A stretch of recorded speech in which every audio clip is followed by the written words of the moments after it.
Matthew chapter 15. Then the scribes and Pharisees came to Jesus, saying, Why do your disciples transgress the tradition of the elders? For they do not wash their hands when they eat bread. He answered and said to them, Why do you also transgress the commandment of God, because of your tradition? For God commanded, saying, Honor your father and your mother, and he who curses father or mother, let him be put to death. But you say, Whoever says to his father or mother, Whatever profit you might have received from me is a gift to God, then he need not honor his father or mother. Thus you have made the commandment of God of no effect by your tradition. Hypocrites! Well did Isaiah prophesy about you, saying, These people draw near to me with their mouth, and honor me with their lips, but their heart is far from me, and in vain they worship me, teaching as doctrines the commandments of men. When he had called the multitude to himself, he said to them, Hear and understand.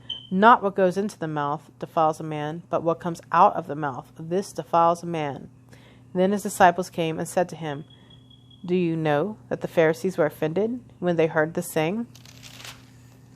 But he answered and said, Every plant which my heavenly Father has not planted will be uprooted. Let them alone. They are blind leaders of the blind.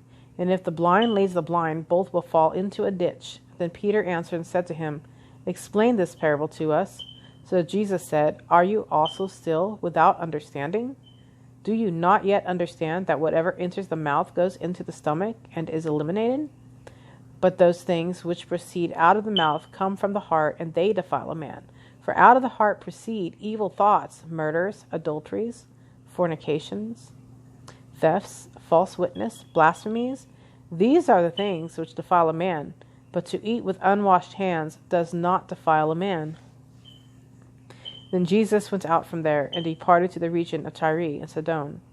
And behold, a woman of Canaan came from that region, and cried out to him, saying, Have mercy on me, O Lord, Son of David. My daughter is severely demon-possessed. But he answered her not a word.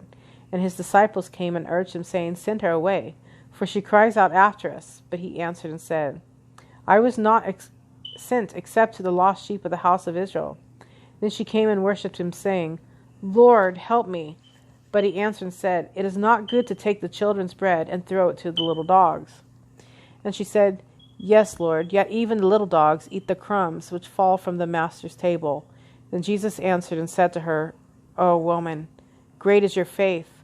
Let it be to you as you desire. And her daughter was healed from that very hour. Jesus departed from there, skirted the Sea of Galilee, and went up on the mountain, and sat down there. Then great multitudes came to him, having with them the lame, blind, mute, and maimed, and many others. And they laid them down at Jesus' feet, and he healed them. So the multitude marveled when they saw the mute speaking, the maimed made whole, the lame walking, and the blind seeing, and they glorified the God of Israel. Now Jesus called his disciples to himself, and said, I have compassion on the multitude, because they have now continued with me 3 days, and have nothing to eat, and I do not want to send them away hungry, lest they faint on the way. Then his disciples said to him, Where could we get enough bread in the wilderness to fill such a great multitude? Jesus said to them, How many loaves do you have?